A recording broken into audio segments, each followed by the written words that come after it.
السلام علیکم ورحمۃ اللہ وبرکاتہ۔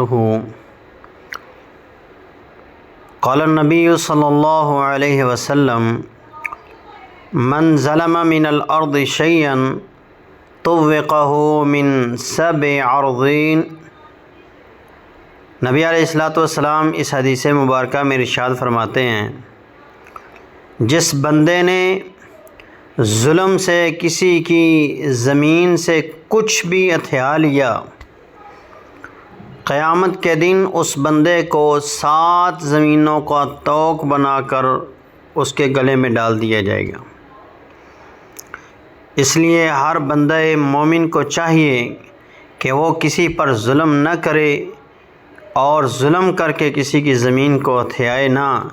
اگر اس نے ایسا کیا تو قیامت کے دن جتنی زمین اس نے ہتھیائی ہے اتنی زمین کا طوق بنا کر اس کے گلے میں ڈال دیا جائے گا۔